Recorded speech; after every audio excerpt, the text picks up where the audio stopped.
I just got out of jail, it was like, just because I got shot on the East Coast, I'm like, fuck the East Coast. Yeah. You know, half the rappers from the East Coast was there when I got shot. Nobody knew a thing. That's just like you come into the hood and the police ask them what happened, and everybody's like, I don't know. You know they lying. And all I was doing was like, give me my proper etiquette. If Biggie was out here on the West Coast, he was in the studio with me and we homeboys, and he got shot, no, I wouldn't tell him who did it, but he would want, I wouldn't go ride on niggas who did it, but he wanted to know who did it. Then I'd be like, look, man, these niggas from Watts did it. Boom, this is why they want to talk to you. When. That's how I do it. Just like when the niggas from the 60s wanted to get a trench. I went to them personally and talked to them. I do it by the rules of etiquette. So I got shot. I'm like, yo, what happened? Come see me in jail. Biggie all in the air to my ear, Pop is my homeboy Woom, but not seeing me. My homeboy Stretch is going to Biggie's concerts. Niggas is like abandoning me. But all in the air and on TV, they like, yeah, Pop, rest, you know, keep the struggle on. I was like, yo, I'm starting to turn into like Slick Rick. Niggas is just gonna act like I'm gonna just be in jail and they gonna give me shout outs and try to take my position. And if you watch, that's what Biggie did. Listen to his, I was there, nigga, I trained the nigga, he used to be under me like my lieutenant. The nigga, I used to come to New York, I used to do shows and let the nigga come on before I did Keep Your Head Up and Get Around. Because nobody knew the nigga in New York. And I used to tell the nigga, yo, if you want to make your money, you gotta rap for the bitches. Do not rap for the niggas. I told the nigga, don't rap for the niggas. Rap for the bitches. The bitches will buy your records and the niggas want what the bitches want. So all of a sudden he changed from being listen to party and bullshit, listen to his style. He changed from that to Big Papa. Because of me. He had my album, Me Against the World was the second one. He had the first one. I changed everything because Ready to Die came out and it sounded like my album. All my album was about, you know, dealing with death. And then he came out Ready to Die and I had to switch it. Wow. That's why it was less East Coast rap, East Coast beats, because Biggie had just took my shit. That's what, but you can listen to it. That's what that was his success too, because he took like West Coast sound. We flipped it. I told him that. I told him that. I trained. He was supposed to be Thug Life. All while he was coming up, I used to let him come on stage with me. He was screaming Thug Life. Hey, cause I he was like, I hate Brooklyn, I hate New York. I'm out with them niggas, puppy cheating me. Woo, woo, woo. All of a sudden he blew up, and he wasn't saying Thug Life. So I started getting mad, and I was seeing the niggas place. He was hugging me, yo, Pop, yo, thank you, the only nigga that woo, woo. But he told me like about a week before I got shot. He knew the nigga that was shot me. He was like, Pop, don't hang around this nigga. You know, we walked in with the nigga that shot me, that ended up shooting me. He's like, Pop, don't fuck with this nigga, because I knew the nigga too. He was my Kogi fan. And I was like, what you mean? He's like, I'll talk to you about it later. And we didn't talk. The next time I saw him was at the studio where I got shot. So I knew he knew what happened. So I was like, Biggie, what happened? He kept sending me messages like a bitch, you know, like I'm gonna come see you. No, nigga, what happened?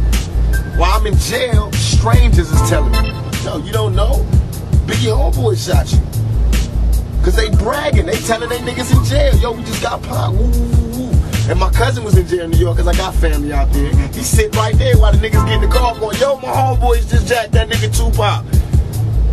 So that's how I knew who shot me, what happened, and everything.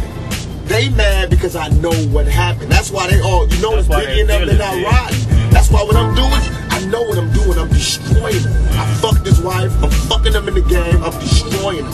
He lives by the rules of the game. He lives off a mafia image. I'm bringing him, showing how he totally disregards the rules of the game, and he's everything but a mafia nigga.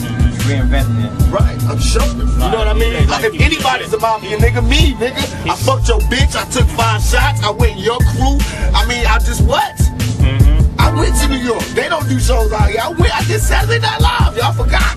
Live in New York, where everybody knew I was gonna be there on stage, no problems. Went to the clubs, everything. In the middle with my West Side ride. You know what I mean? Because I'm real about it. I don't hate New York, but if y'all don't understand it, then fuck it. You get rolled over too. Because I hear y'all. I was in jail and I heard what they were saying on the radio. You know how we got the Wake Up show? Right. You know, they got their own shows. They got their little mixed shows with Red Alert, this nigga and that nigga, and what's his name? Flex. I swear to God, dog, they used to diss the West Coast. They had these commercials where they be like, hey, dog, what's up, dog? And I used to be like in jail in New York on my radio, like, oh, shit.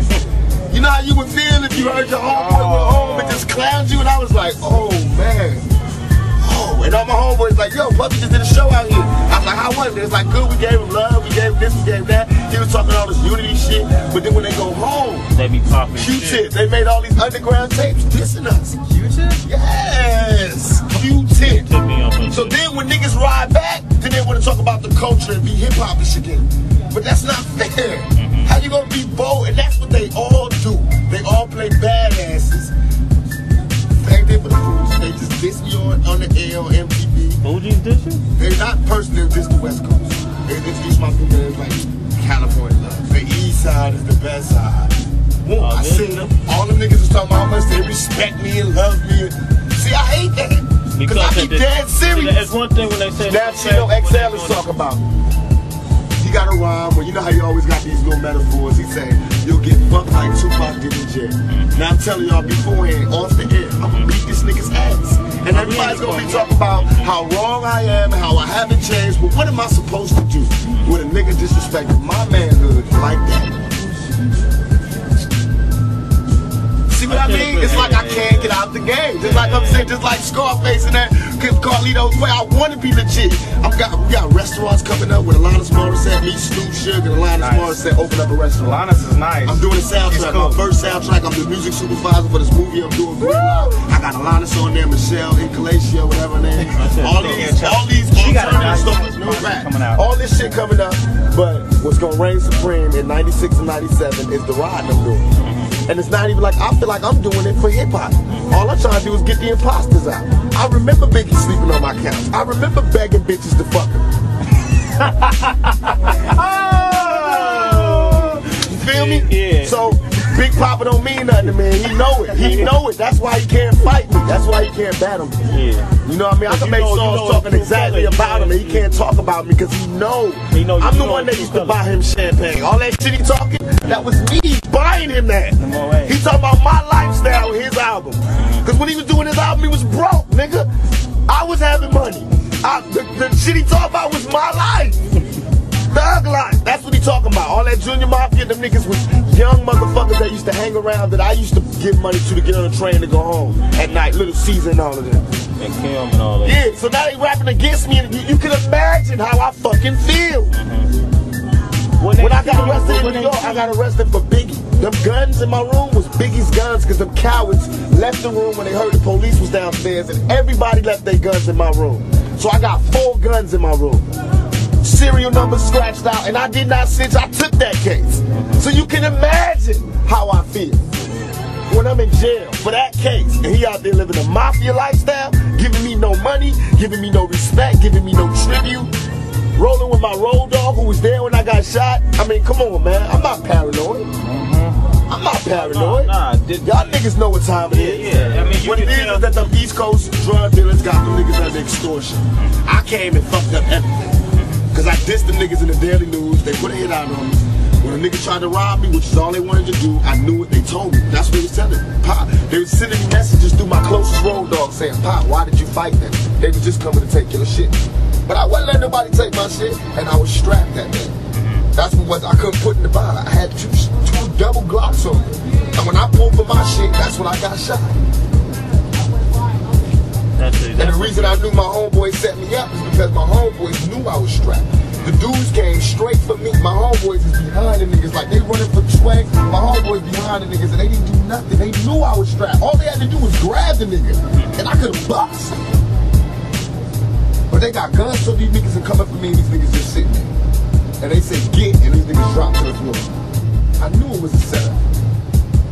Nobody come downstairs to after them shot. And then after you shot, now after you shot, you went up there, they looked at you like you was a ghost? Yo, when I walked upstairs, Swag, on everything I love, I seen it in their eyes. I can never describe this look until you get shot and you see it yourself.